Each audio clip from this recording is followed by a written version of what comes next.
सबसे पहले तो ये वीडियो देखिए, बहुत ज़्यादा इम्पॉर्टेंट है। क्लोज़अप लेके देखिए, इसको ध्यान से ऊपर की तरफ देखिए कि जबड़ा पूरा फटा पड़ा है गाइस। और इसके साथ ही आप देखेंगे पूरा होल आपको अच्छे से दिख रहा है। ये एक कैंसर का केस है, मैं आपको बता दूं। और ये वीडियो दिखाने का मेरा क्या पर्पस है कि मैं आपको बता सकूं कि आप अपने मुंह में इन लक्षणों को जल्दी से जल्दी कैसे पहचान सकते हैं और इसका इलाज करवा सकते हैं। क्योंकि अगर ये बहुत ज़्यादा मेटास्टेसिस यानी कि बॉडी में फैल जाता है तो फिर बचने का या फिर उसकी स्टेजिंग कम हो जाती है। तो अपने आप को यहाँ मिरर के सामने मैंने खड़ा कर लिया है जस्ट टू शो यू। मैं ये पेशेंट पे भी करके आपको दिखाऊंगी नेक्स्ट वीडियो में। बट यहाँ पे देखिए, आप अपने आप को ऐसे मिरर के सामने खड़े करके चेक करिए प्लीज़। अगर टंग के ऊपर कोई चीज़ आपको दिख रहा है, लाइक कोई अल्सर दिख रहा है, कोई रेडनेस दिख रहा है यानी कि कोई लालीपन आपको दिख रहा है, कोई स्वेलिंग दिख रहा है, या फिर आपको सफ़ेद सफ़ेद बहुत दही जैसा गाढ़ा कुछ रखा हुआ दिख रहा है, या कुछ भी जो आपने पहले नहीं देखा हो नया सा दिख रहा है ना।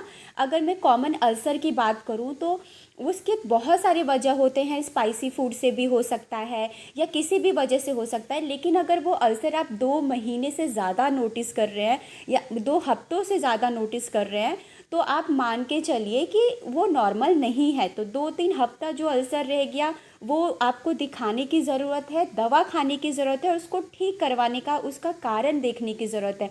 तो देखिए, मैंने अपने ही थ्रू आपको समझाया है कि आप अपना ओरल माउथ कैसे चेकअप कर सकते हैं।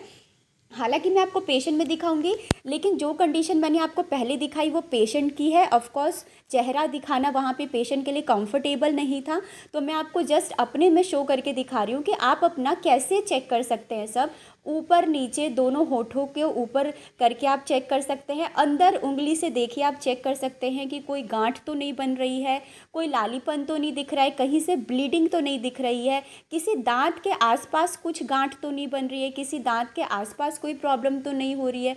तो ये सब आप अपने मुंह में चेक कर सकते हैं। और क्योंकि मैं ये क्लिनिक में कर रही थी तो इसलिए मैंने ग्लव्स यूज़ किया है। नॉर्मल साफ वीडियो दिखाने का यही पर्पस था गाइस कि आप समझ सकें कि ये नॉर्मल नहीं है।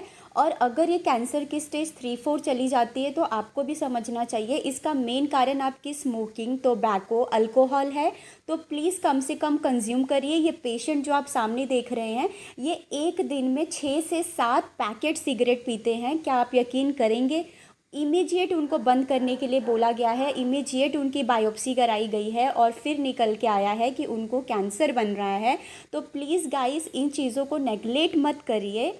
और जब भी कुछ ऐसा ऑब्ज़र्व करते हैं अपने मुंह में या किसी भी अपने साथी या फिर अपनी फैमिली में किसी का, तो उसे इमीडिएट डॉक्टर के पास ले जाके दिखाइए। और इसके साथ ही आप बेटरमेंट के लिए ज़रूरी नहीं है कि हम बीमार हों तो ही डॉक्टर के पास जाएं, हमें रूटीन चेकअप भी कराना चाहिए। तो अगर आप ऐसा कुछ कंज्यूम करते हैं या फिर ब्रशिंग भी आपको साल में एक बार डेली चेकअप कराना चाहिए डेंटल क्लिनिक में जाके। अगर कुछ नहीं निकला तो वेल एंड गुड, बहुत अच्छा है, और निकला तो इमीडिएट इलाज पॉसिबल है गाइस, है ना।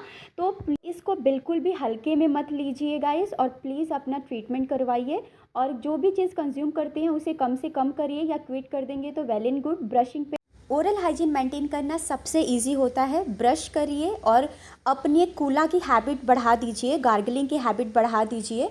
कभी भी कुछ मीठा कंज्यूम करते हैं या नॉर्मल फूड भी खाते हैं तो कुल्ली का हैबिट अपने साथ डाल लीजिए, तुरंत कुल्ली कर दीजिए। तो जो भी छोटे छोटे पार्टिकल भी जाके कहीं फंसे होंगे तुरंत बाहर आ जाएंगे।